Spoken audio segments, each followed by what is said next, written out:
direct question, to which he expected a certain answer, he would remain utterly passive until the reply came, and never once through many years' experience did he find himself disappointed or misled."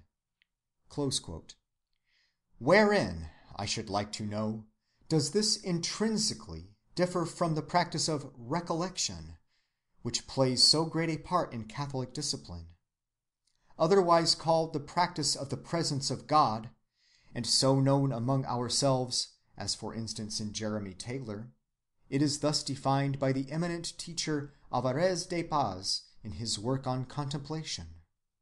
Quote, "It is the recollection of God, the thought of God, which in all places and circumstances makes us see him present, lets us commune respectfully and lovingly with him, and fills us with desire and affection for him.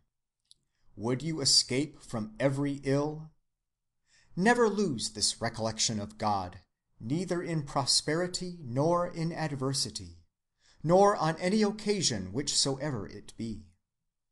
Invoke not, to excuse yourself from this duty, either the difficulty or the importance of your business, for you can always remember that God sees you, that you are under his eye. If 1,000 times an hour you forget him, reanimate 1,000 times the recollection.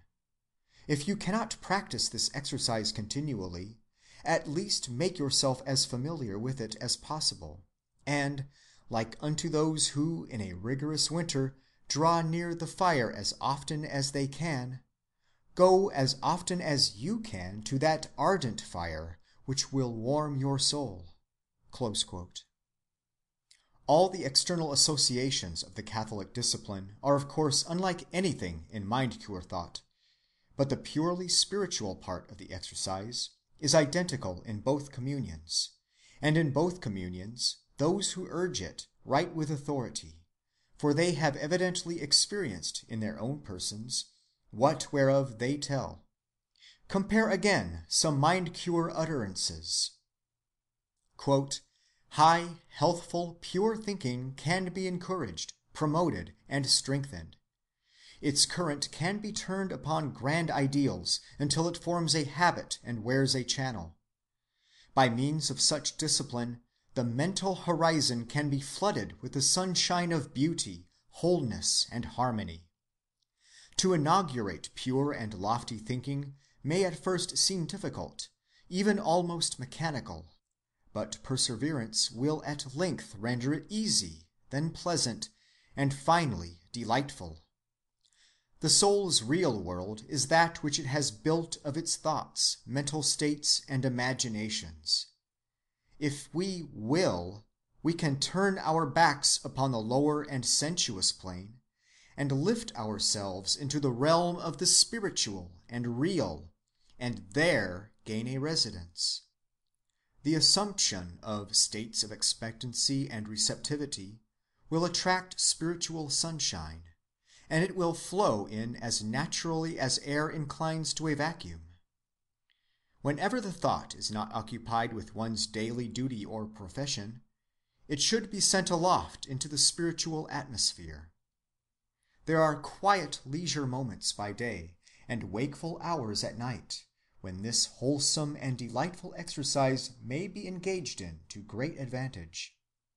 If one who has never made any systematic effort to lift and control the thought forces will, for a single month, earnestly pursue the course here suggested, he will be surprised and delighted at the result, and nothing will induce him to go back to careless, aimless, and superficial thinking. At such favorable seasons, the outside world, with all its current of daily events, is barred out, and one goes into the silent sanctuary of the inner temple of soul to commune and aspire. The spiritual healing becomes delicately sensitive, so that the still, small voice is audible, and tumultuous waves of external sense are hushed, and there is a great calm. The ego gradually becomes conscious that it is face to face with the divine presence, that mighty, healing, loving, fatherly life, which is nearer to us than we are to ourselves. There is soul contact with the parent soul, and an influx of life, love, virtue, health, and happiness from the inexhaustible fountain." Close quote.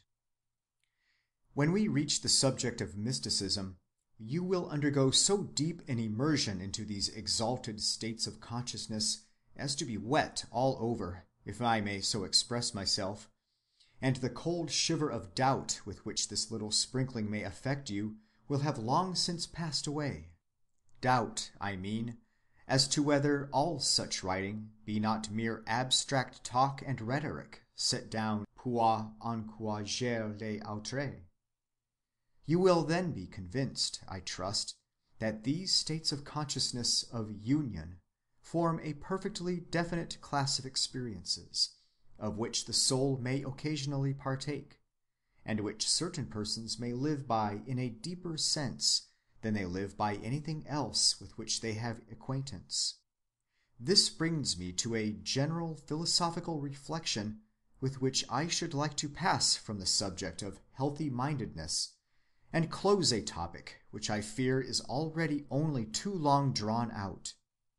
It concerns the relation of all this systematized healthy-mindedness and mind-cure religion to scientific method and the scientific life. In a later lecture, I shall have to treat explicitly the relation of religion to science on the one hand, and to primeval savage thought on the other.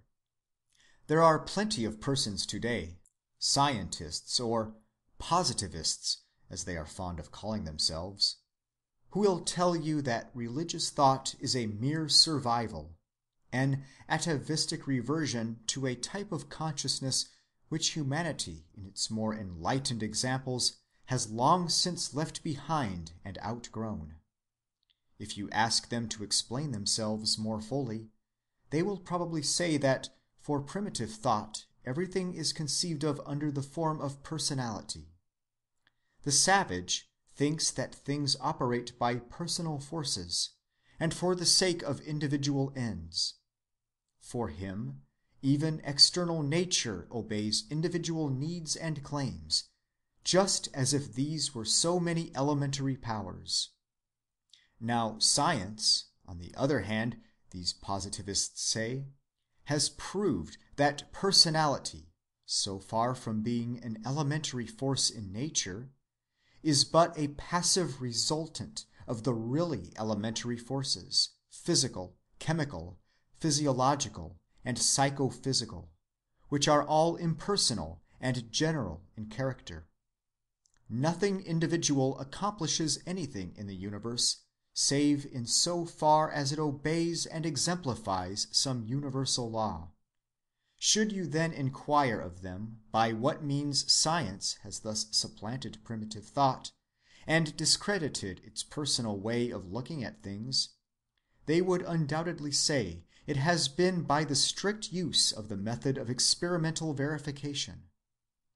Follow out science's conceptions practically, they will say, the conceptions that ignore personality altogether, and you will always be corroborated. The world is so made that all your expectations will be experientially verified, so long, and only so long, as you keep the terms from which you infer them impersonal and universal. But here we have mind-cure, and her diametrically opposite philosophy, setting up an exactly identical claim. Live as if I were true, she says, and every day will practically prove you right. That the controlling energies of nature are personal, that your own personal thoughts are forces, that the powers of the universe will directly respond to your individual appeals and needs, are propositions which your whole bodily and mental experience will verify. And that experience does largely verify these primeval religious ideas is proved by the fact that the mind-cure movement spreads as it does, not by proclamation and assertion simply, but by palpable experiential